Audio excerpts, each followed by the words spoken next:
So you gave the title of my talk, and I thought that I would basically go tell you where I come from, which is the Johns Hopkins Bloomberg School of Public Health and the School of Medicine in a joint entity called the Welch Center. I work with people in cardiovascular epidemiology, and we have people in the Comstock Center helping to collect our data for the ARIC study. So this is really the product of highly collaborative research. And Dr. Hoffman has visited us and given talks in person, and I thank you for that. And it's a pleasure to give a talk, even though it would have been more of a pleasure to do it in person. But you know, Zoom does make travel easier. You will have a standing invitation. We will do that in another moment. Yes. Thank you. Thank you. So I thought I would talk about the timelines of proteomic studies in ARIC because I think it's kind of interesting. The accuracy of proteomics, because I think new tools and their accuracy are highly relevant for epidemiology. I think we make progress through new tools, and we actually understand how much progress we've made versus now by understanding accuracy. And then some early successes in the early papers and a few conclusions. So this is a slide I've come to like now about stages in team development for multidisciplinary translational research, an article from 1965.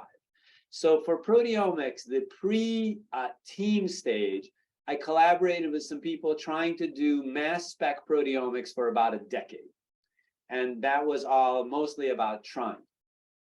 Then I heard about the SomaLogic technology and the Olink technology, and in 2017 conducted a pilot study in ARIC because there was a time when SomaLogic's technology was rapidly evolving, and they went from a few hundred proteins to 1,100 proteins to 5,000 proteins, and now they're at 7,000 proteins, and they plan to assay 10,000 proteins. And in a way, the idea of 4,000 to 5,000 proteins in about 100 microliters of blood is transformative, and I'll show you that it's turned out to be great. But how do we know it works in a big study like ARIC? And how do we know that everybody can trust everybody to get to the next stage of teamwork? And so what I did was I convinced them to give us a gift to do a small study, because it turns out a formal agreement would have taken us years to negotiate, and doing a first agreement first made the second agreement so much faster that I think it's a suggestion for students when you're trying to do something complicated, maybe do something easy first. Well, that worked. And so then we established teams, ideas, and hypotheses, got an agreement through NIH, which I think has been a model for several other studies, and got a pilot paper. It's always good to publish the early data, even if it's just 42 people. And then once that happened, we got our full data sets.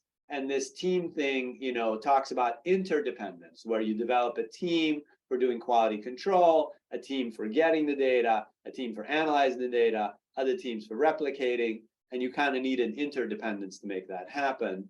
And then once that happened, we had the early successes through sort of making sure the team works and establishing that. I'll show you the papers for that. And then sort of performing. You just keep managing the success and making sure it works. And that's been significant. We have about 100 manuscript proposals now. So it's actually a challenge to keep up who's doing what, nobody's stepping on anybody's toes, what's going to happen next, you know, what about as the platforms evolve, what are we going to do in the next visit, how are we going to keep comparability, and we can talk about that in the discussion. And then ideally, you get time off for good behavior in adjourning. I'm looking at Dr. Hoffman, and I think we never get time off for good behavior. We just go back to the beginning and do something else. So I'll tell you about the resubmission of the ARIC NCS. I kept this slide since it's both wonderful, and Richie Sharrett is a wonderful colleague, right? And here he's in his late 70s riding his bike to work, right? And I think really, you know, this is what we're trying to research. Who can stay sharp into their 70s, and now in his 80s, he's still one of the sharpest researchers on the team. And one of the arguments is lifelong researcher of vascular disease, and healthy vascular disease may help with healthy aging, and we'll look at dementia as the opposite of that. So cognitive decline is the first theme. So as some of you know, we've established the ARIC neurocognitive study to address this threat to our aging planet, which again, Dr. Hoffman has done a lot on, and the idea of Alzheimer's disease versus, or actually with, vascular dementia. And we actually know a lot about preventing vascular disease, so that's actually a huge thing we can work on. So we took the ARIC study, created the ARIC neurocognitive study. with right now, I'm the principal investigator. Rebecca Gottesman was a junior faculty member when she started. Now she's chair and branch chief at NINDS. We had actually Guy McCann and Marilyn Alberts helped us a lot. And I have to mention the Guy passed away recently, and he's had an amazing career. So many thanks to him. And then the neuropsychology chair of the team is Tom Mosley at Jackson, Mississippi. And we got many institutes to fund us for multiple cycles. And we just submitted for the new cycle, following people all the way from midlife to older age and into older age in couples or alone. And right now we're at about 200 and some papers, and I'll focus on the proteomics, but show you a few others as well. What's our design? I mean, our basic design is like a lot of other cohort studies, only it goes back a long way. So we started with 15,000 people, 25% African-American, baseline in the late 80s when people were midlife age 45 to 64. In the 80s, that seemed older to me than that. Now I'm right in the middle of this. So let's call it the prime of our life. And then people get to older age, some in variable states of health. Still 24% African-American. We had 4 visits, then a pause, then a number of visits, and now we're trying to have visits every 1 to 2 years. We added MRI imaging at visit 5, and we've been doing that. We're working on PET imaging with the goal of getting, we're over 500 PET images done at this latest visit, several hundred before that, so we have longitudinal PET now as well. The next phase will be plasma biomarkers. I'll show you the results of these 3 proteomic visits as risk factors for dementia. We're planning 2 more. And then the big push on the next round will be targeted AD and ADRD plasma biomarkers. So even if you measure 5,000 proteins, it turns out the ones you really want, like p-tau, are not measured well in the platform. And it turns out some are not covered, and some are covered, but actually aren't measured well. And then we have modifiable risk factors all the way from the beginning, and we have cognitive decline and dementia surveillance all the way from the beginning into the future, and the proposal is to go into 2029. So that's kind of our design with the ARIC team and the staff members here at the 30th anniversary of the study, with Melissa Minotti running the entire team in Hagerstown and doing an amazing job. I just visited her Monday.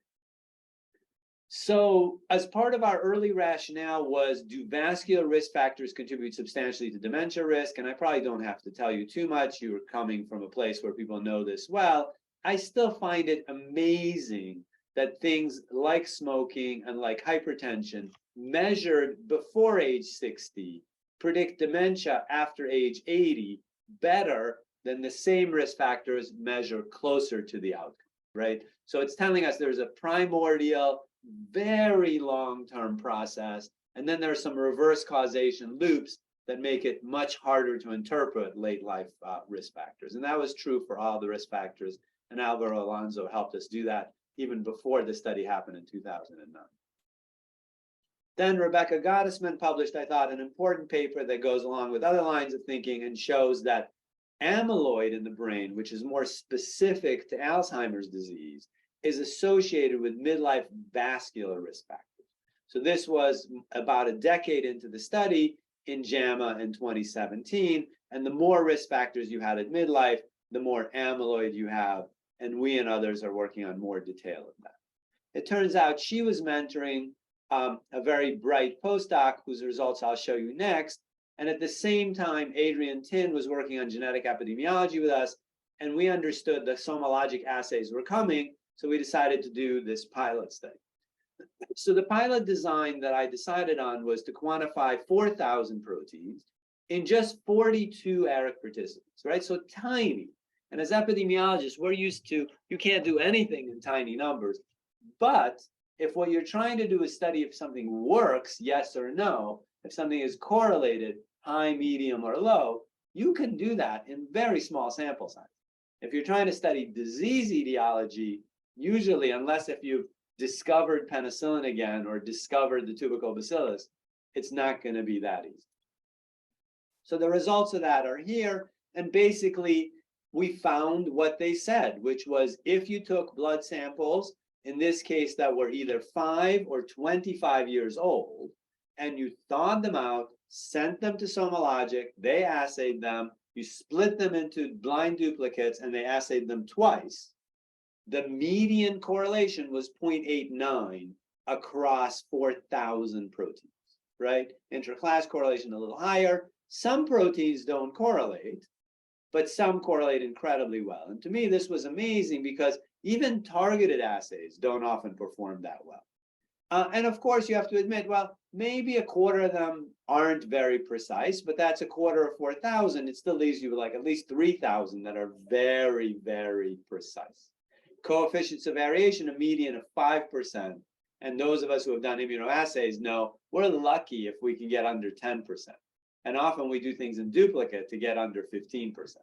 So in a way, it was sort of almost unbelievable, which is why I wanted to do the pilot. And that's what made it easier to get an agreement, knowing that it was not unbelievable and untrue, but actually verifiably true in our hands. And other people had done this before, and other people did it after, so it's no miracle, but that's our data. I'll focus on our experience. We also then correlated the SomaLogic assays to assays that we had that were targeted.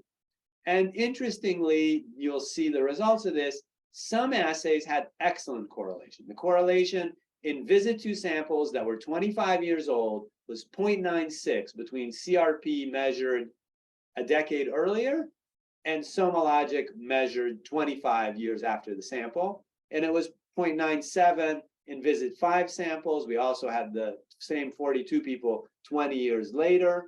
And then it turns out the aptamer coefficient of variation was 11%. The clinical assay coefficient of variation was 4% in one visit and 2% in the other visit. So the clinical assay was still more precise, but the aptamer assay was incredibly good for this, right? For TSH, the aptamer assay was actually more precise than one of the clinical assays. Some other things have very good correlations, 0.89, 0.84, cystatin, NT-proBNP, etc.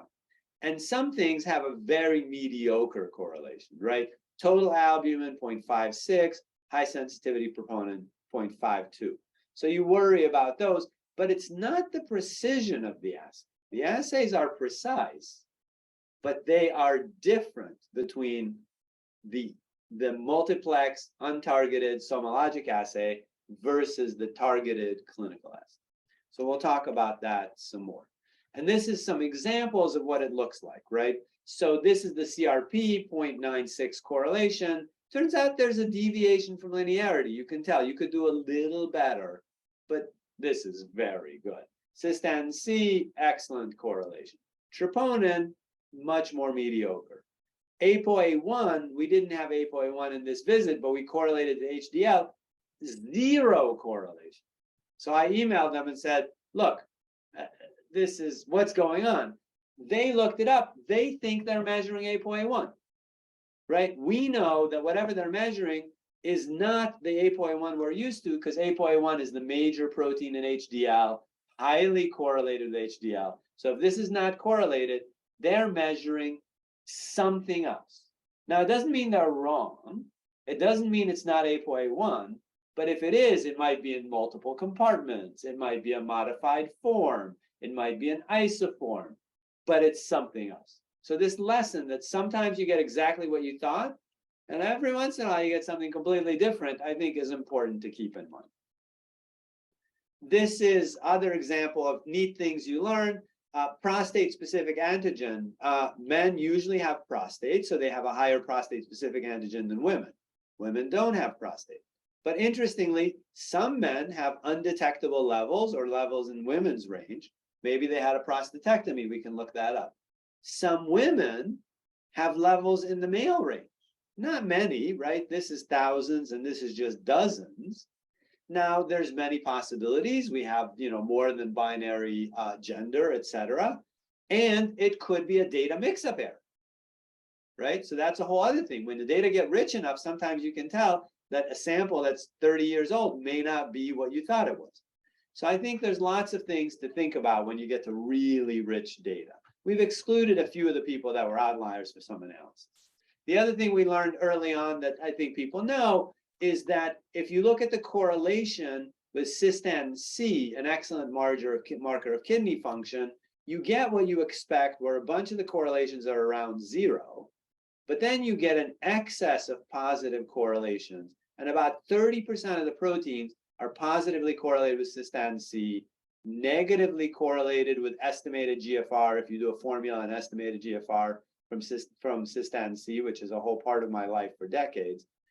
And I guess in some sense, I'm kind of gratified being an expert in kidney disease epidemiology, but the kidney is incredibly important for proteomics. I knew it was important for metabolomics, because metabolites are tiny, they're mostly filtered by the kidney, and therefore you expect a huge proportion of them to be influenced when there's low GFR. Proteins, 30% are not that small. So I don't know how much is filtration, how much is inflammation, how much is metabolism in the kidney, but empirically, this says that if you don't adjust for kidney function, you might find hundreds more proteins that are just marking poor kidney function, right? So this whole issue of what you adjust for is another major theme that's going to come up. So then much later here in 2023, we updated the comparison because evaluation of accuracy never ends. And there was an earlier paper by Laura Raffield that was excellent. This is a paper by Mary Rooney in our group, who came from University of Minnesota. And what we did is we wanted to know how the aptamer-based assay by SomaLogic related to the proximity extension immunoassay by Olink. And I'm not giving you the details, but basically aptamers are novel oligonucleotides, like DNA molecules, but SomaLogic figured out a few things over the last 20-some years, that they could modify the base pairs so they get more specificity, and they have this slow onset dynamic response, which gives them excellent specificity to allow aptamer to behave like antibodies with specificity, but they have a digital quantity that they can digitally generate at literally 1 billion aptamers. And when they want to know if a protein binds, they kind of pour a bunch of them over it and select which aptamers are the ones to detect it. On the other hand, Olink uses an immunoassay, so it's more classic antibodies, takes a little longer to get a bigger profile, but they're into the thousands of proteins now. So that's an impressive assay. And I think both are excellent, but you'll see that there are clearly some differences. So there was a need for more cross-platform comparisons, and there was a need for comparison to targeted immunoassays. So I'll show you some of that.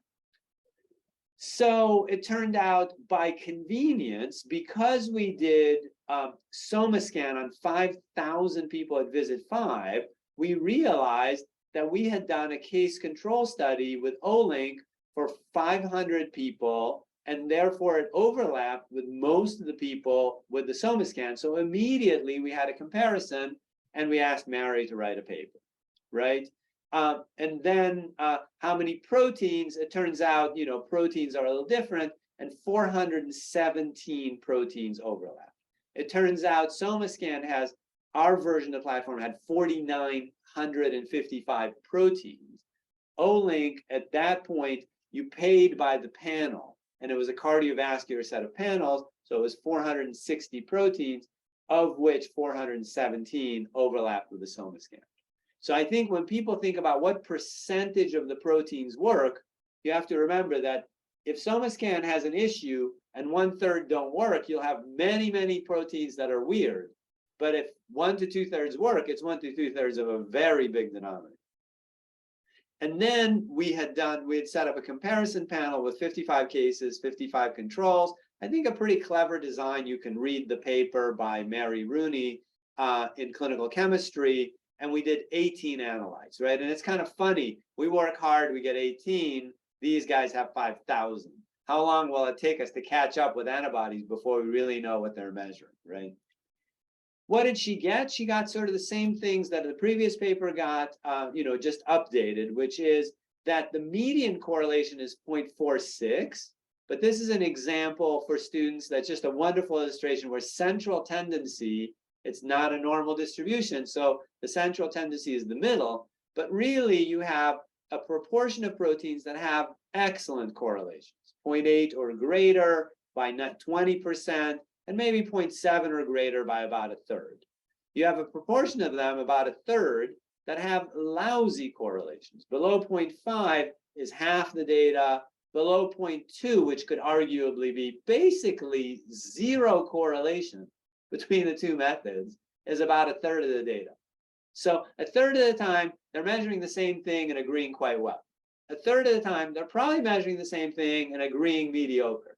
And a third of the time, either they're measuring different things or they're measuring the same thing in such a different way that really, essentially, it's a different part of biology, right? And a lot of people spend a lot of time arguing who's worse, who's better, and what's whatever. I actually think proteins, my lesson, are complicated, and there's no reason that one method of counting them is going to be the same method as another way of methods of counting them, right? You know, the joke about the elephant and the blind man, you know, depends on which part of the elephant you're feeling.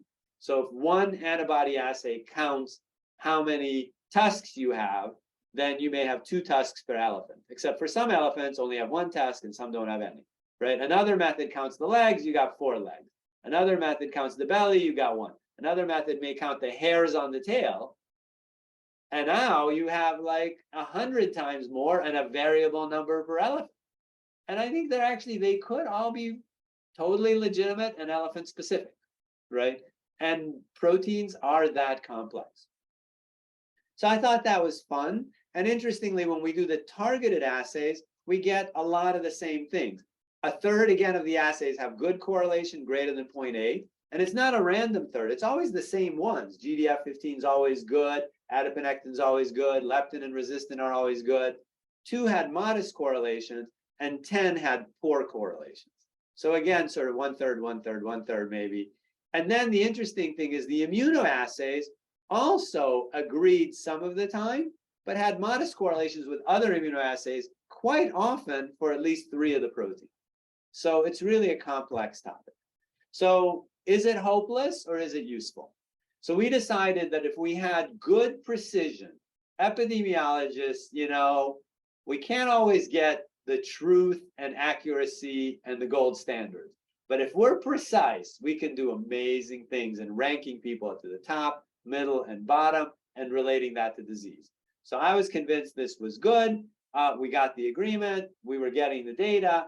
And Keenan Walker had just done a wonderful paper on dementia in JAMA, where he was showing beautiful lifelong trajectories. And if you had midlife and late life normal blood pressure as the reference, versus if you developed hypertension later in life, you had a little bit of excess risk. If you always had hypertension, we knew that the midlife hypertension was a risk factor. And interestingly, he actually showed that people who are hypertensive, who all of a sudden got great blood pressure, I think more often than not, it's not that they found religion and took all the medications and were prescribed so much more. Sometimes it's they got sick, they have issues with perfusion, they have other issues, and actually had significant risk. So there's a whole complex part where reverse causation at older age that we should pay attention to.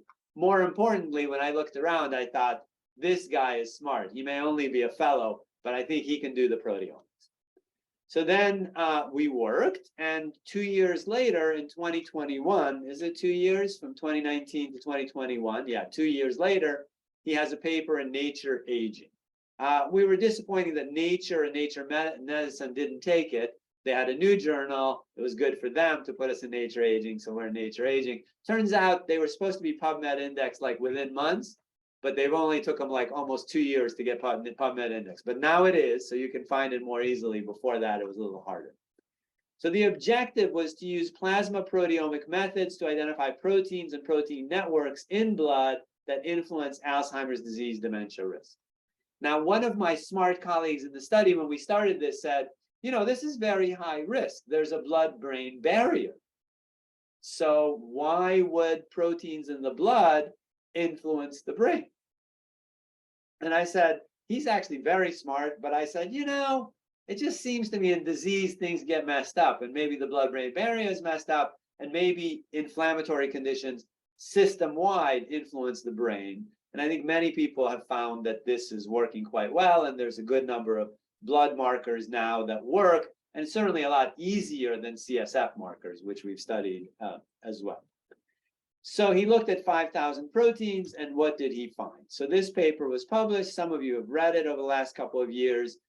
So he's shown that if you take a baseline at visit 5, 2011 to 2013, people are age 75, you follow them for 5 or 6 years, we get 400 cases of dementia, and we try and relate the protein-wide measurement to this dementia surveillance, right? And what we do first is this volcano plot, where we just do a very simple thing. We say, take every protein and calculate its association in a standard Cox model, adjusted for a number of things. Now, that's one of the things where this has been our approach. We try and extensively adjust for everything we know, right? And it could be over-adjusted because it could be that some of the proteins are acting through this, but we want to know that we're getting a novel signal and not just the old signal. So we adjusted for age, sex, race, center, education, ApoE status, baseline BMI, diabetes, hypertension, smoking, EGFR, creatinine, and then we have sensitivity models that also adjust for baseline cognition. Amazingly, after adjusting for all of that, and then taking a conservative p-value of 10 to the minus fifth, doing a simple thing like 0.05 divided by 5,000 proteins, Bonferroni corrected as most conservative, you get all of these red dots being associated with dementia. You still worry, is this just chance alone? So what he did next was try and replicate. And the question is, how do you replicate? It turns out there's one of these things that's kind of a weird replication that shouldn't really work or may not work, which was we also got the data after he finished all of his analysis for ERIC visit 3, which was done in the 90s. So now people are age 60. The dementia mostly occurs after age 80, but the baseline, or age 70 at least, the baseline here is age 60. So these would be age 60 proteins that relate to dementia over the subsequent. The good thing is this was a fair amount of follow-up, right? So 93 to 2011, you're talking about 18 years of follow-up, or around 20 to the middle, right? And we have a lot of cases of dementia. So we said, do they replicate? With the idea that if they don't replicate, maybe it's a protein that only works at age 70 something and doesn't work at age 60. But if it does replicate, that's pretty impressive, right? Now, some people say you're replicating in ERIC and it's the same people. So some people are like, well, that's not good enough. I actually think it's the same people, but it's completely different cases of dementia, right? These cases end at visit 5, and the other cases started at visit 5 and happened afterwards. So the cases are completely independent. The baseline measurements are completely independent and 20 years apart. So I think the association and the replication is valid to the same population. So on the left is the midlife replication in ERIC. So if you take all of the significant proteins, and I call these beta-beta plots as a method. So this is the primary analysis of late life protein measures. This is the midlife replication. And if you look at the hazard ratios where 1 is the null, everybody starts with having a significant association at late life, either positive or negative. And sure enough, if you were positive at late life, all of the red dots were significant in midlife as well. So the majority of the proteins, including SVEP1s and angiopoietin-2, were significant again. We wanted to try and go for the best possible journal. So then we said, well, let's also try and get an external replication. So we talked to friends at the Ages Reykjavik study, and it turned out they had had a SomaLogic assay, didn't have all 5,000 proteins, it had 4,000. So it was kind of similar, but we talked to them, we sent them our top hits and said, analyze them, get p-values, and indeed, no, not every dot is the same because they didn't have every protein, but for the ones they had, more than half or so actually replicated again. Now, again, in omic studies, for me, if something replicates 3 times at 10 to the minus fifth, 10 to 0.002, and then 0.004, 0.001 and 0.004, I think it's real.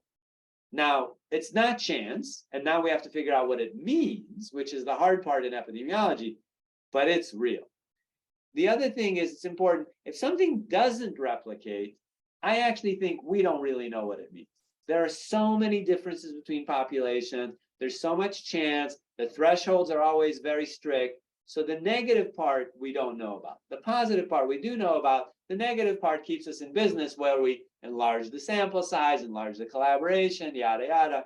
That's what the geneticists have been doing since beginning to discover GWAS.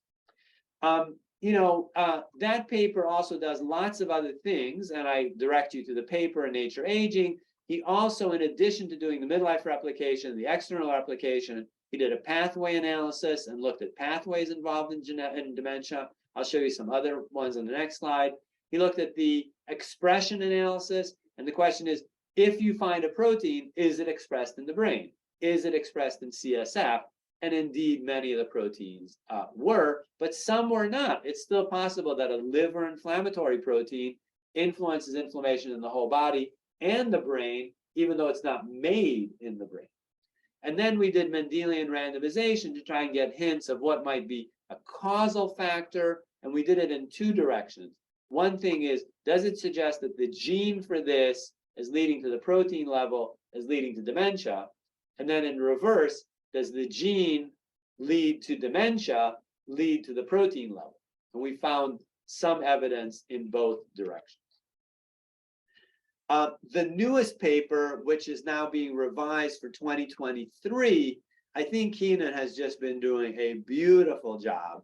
I won't scoop the whole paper, but I'll tell you what's coming, which is now it's a 25-year dementia risk, right? It's funny, we had the other data, but because we went from discovery at old age to replication at young age, most of the data in midlife were not looked at. We just looked at the dozens of proteins that we took from the original discovery to replication. This paper takes all 5,000 proteins in midlife, screens them for late life, for dementia subsequent.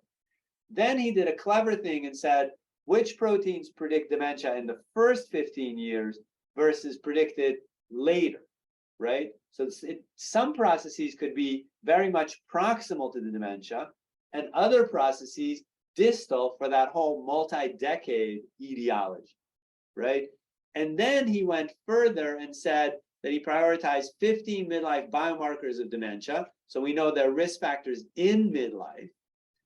And then he tried to assemble 11 types of evidence for each protein. And I think this is where it's beautiful, where epidemiology connects to truly multidisciplinary research, right? And I'm not going to go through all the details, but basically he has 11 different boxes for internal replication, replication for the association with Alzheimer's dementia in another cohort, association with midlife cognitive decline, can we see the slope, causality in Mendelian randomization, association with Alzheimer's specific biomarkers in CSF and PET, because it could be vascular and not Alzheimer's, association with CSF neurodegenerative biomarkers, association with CSF in neuroinflammatory biomarkers, because now we have colleagues who did CSF assays with SomaLogic and then related them to the other classical markers.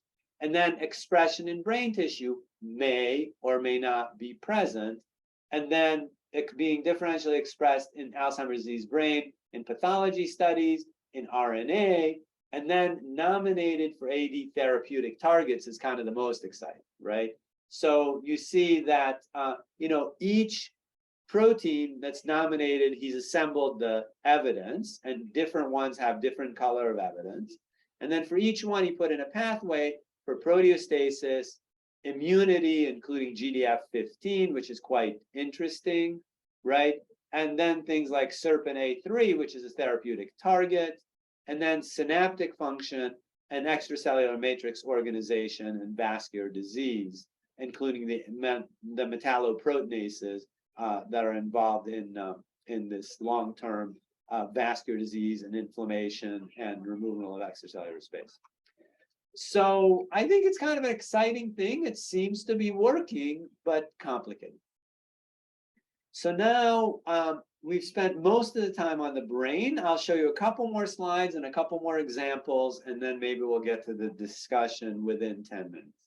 So I think the other thing is, if you invite me again at some point, we are wrapping up another amazing collaboration with Frank Lin, which is totally not proteome, right? I don't remember if we spoke about this, Albert, but basically Frank taught me about hearing loss. And he's an ENT surgeon. The majority of older adults need hearing aids. Only 1 in 4 who needs it gets it. The question is, does that impact cognitive decline? We know that people with decreased hearing have a marked increased risk of cognitive decline and dementia, but is it causal? So we did a clinical trial, and within a decade of starting the collaboration, we funded a trial that then by 2019 randomized 970 people right before COVID. And then we followed them and we did the closeout 3-year follow-up right after COVID. And so we're going to do the initial publication. And we also realized 3 years is not so long for dementia. So whatever happens, we should do more follow-up. So we're actually doing the extended follow-up before even knowing the answer for this trial. So that's sort of, trials can come out of deep biology, but I think they can also come out of, more straightforward physiology and things that we know we probably should do, like correcting hearing and getting multiple benefits, but potentially doesn't get a benefit for the brain. So then I promised a few slides for those who are not doing the brain. So kidney disease, I've been interested in for decades. My key collaborator has been Morgan Grams on many of these things. Simultaneous to Keenan's work, we were developing the programs using the same tools for kidney disease. So she found that in ERIC Visit 3 and Visit 5, we replicated 13 significant proteins. We took them to another cohort in CRIC, replicated 12 of those proteins. Even though these people are low kidney function, these people are higher kidney function. And they're replicated, of the 12, 9 proteins in ASC. And interestingly, you get some of the things you expect. People have been doing research on TNF soluble receptor 1 and 1A and 1B, and they indeed were in the top findings. We found some other proteins we expected, some we didn't expect. And by Mendelian randomization, pointed out that something we had never thought about, LMAN2, as a novel hit that may be causal for kidney disease. So now we're trying to study that more. We also do risk tools, but this is to admit that none of our risk tools include the proteomics at this point, and we've published about a dozen risk tools for kidney disease, and the publications are on the bottom. You can search for our name or go to ckdpcrisk.org. For diabetes, there's been a fascinating story that we've been pursuing more recently. It's a huge, public health problem. Mary Rooney, who did the other papers on the comparison, I was interested in biomarkers, and she published this in Diabetes Care this year, where again, she looked at the 5,000 proteins. This time in Visit 2, we got data that were 3 years earlier, divided the data into discovery and replication, because we had enough cases of diabetes, 1,400 for discovery, another 700 for replication, and found 140 diabetes-associated proteins and 64 replicated. And then we needed a replication cohort, and we met some people from Singapore, who actually a Dutch person who's worked with a Singapore study for a long time, and they allowed us to replicate in 600 cases, and 47 of the 63 aptamers they could look at replicated, which is amazing. People talk about population differences, and it can't be the same, yada, yada. Turns out if it replicates, then I think it's really interesting and generalizable. And she did the same kind of thing where we did volcano plots. And sure enough, the fact that adiponectin shows up at the top makes a lot of sense. So I like having positive controls, but there's also insulin growth factor binding protein, which makes a lot of sense. And then other things that we've thought about less as hints for prevention. We did the beta-beta type plot, this time also between the internal discovery and the external application. And amazingly, you see that really it's a lot of the same signal, and the replication is at the tip, but there's also some consistency in the middle. We looked at ingenuity pathway analysis and interleukin-17 relating to inflammation, and all of these proteins was a key upstream regulator that was altered in people who developed diabetes. We looked at prediction, and the key part here that I want to show you is it really matters what you compare to. So if you basically just do the proteins, you can get a C statistic of 0.69. So proteins alone do an amazing job. But if you just put in age, sex, and race center and EGFR, you're already doing a pretty good job. If you add BMI, you're doing an even better job. And if you then also add fasting glucose and hemoglobin A1C, you're actually doing an excellent job with what may seem like some pretty boring things. Step on a scale and measure your glucose and measure A1C, C statistic of 0.72. And now the incremental improvement, of course, we're happy it's less than 0.05 p-value, but it's 0.01 on the C statistic. So I think one of my lessons is prediction is a tough game, and it really matters who you compete against, right? If you compete against model 1, you're beating it hands down by a huge amount. If you compete against the best model, just by a little bit. And so it really matters when people say, oh, this new stuff is great, this machine learning is great, this omic is great. Too often, when you look at what they're competing against, they have handicapped that other horse by taking his legs out. And it's like, oh, we beat a horse with no legs with a lot.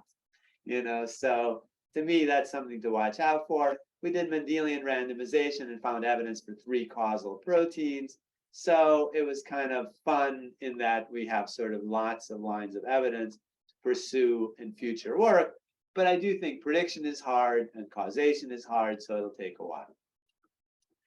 I have a few other slides that I will not show you, and just skip to the last 3. So I think I showed you some things about useful methodologic tools. It's not so different from epidemiology, but you need to do adjustment, multiple comparisons, and think about that. You need to think about causal modeling and collaboration. I think the challenges are, as always, causation. Just because you're dealing with omics doesn't mean you'll get causation. Prediction, I still think we're in early days. I think it's really hard to get huge improvements in prediction. Integration, I think, is the fun part. Combining data across disciplines and methods, human cohorts, pathology, animal studies, and in vitro work. And I showed you that I think Keenan is just amazing at this. And I just marvel at what he does and appreciate the collaboration. And then translation, how do we actually put this in practice? It is really hard and worthy of respect. So finally, I mostly wanted to thank a lot of people that I've worked with on this, the ARIC team, the HSFRM team. Keenan now started as a fellow, and now he's got his own team, the Mind Lab and National Institute of Aging. And still works with us intensively and uses the data, so the data go everywhere. Replication cohorts. SomaLogic donated the assays, and on the first slide, I gave them enough of a hard time. I'm now a scientific advisor to them, so I'm in conflict for going to visit them quarterly, and NIH funding for funding us. And this is the Halloween party with our staff in Hagerstown and our colleagues and students at Cardiovascular Epidemiology. Thank you.